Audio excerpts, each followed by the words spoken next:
Hi everybody, it's time for another great English phrase, so keep watching to learn and practice with me.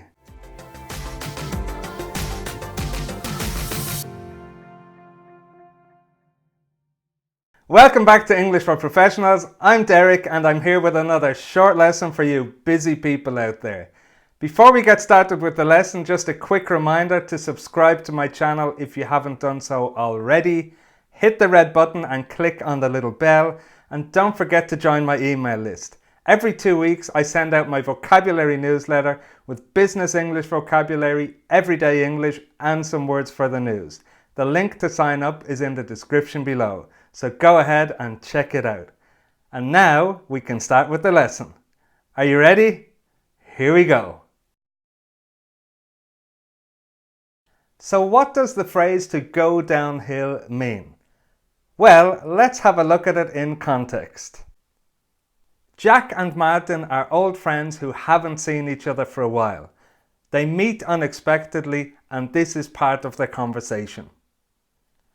I heard you left your old job. That's right. My boss left about a year ago and I couldn't work with the person who took over. Really? Yeah, we had a big argument about a project about 6 months ago and everything went downhill from there. So, what do you think it means? Does it have something to do with skiing? No, not in this context. Is it positive or negative? Well, when something goes downhill, it goes from bad to worse. From bad to worse. Let's have a look at some more examples. Things went downhill after he lost his job. Things went downhill after he lost his job. The year started badly and when we lost our biggest client, everything started to go downhill.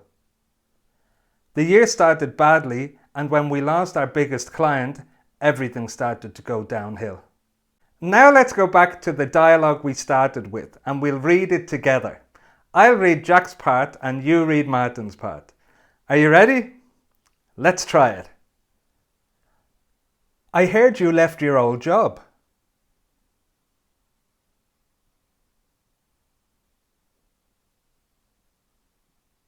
Really?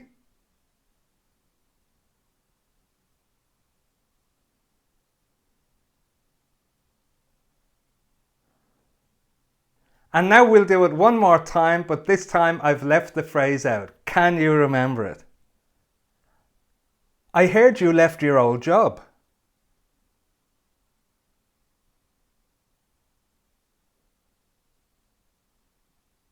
Really?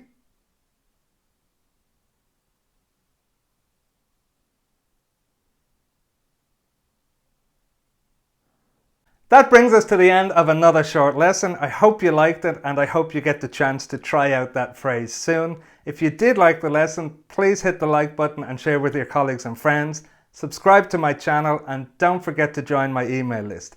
Every 2 weeks I send out my vocabulary newsletter with business English, everyday English and some words from the news. The link to sign up is in the description below, so go ahead and sign up. Thanks a lot for watching and see you soon.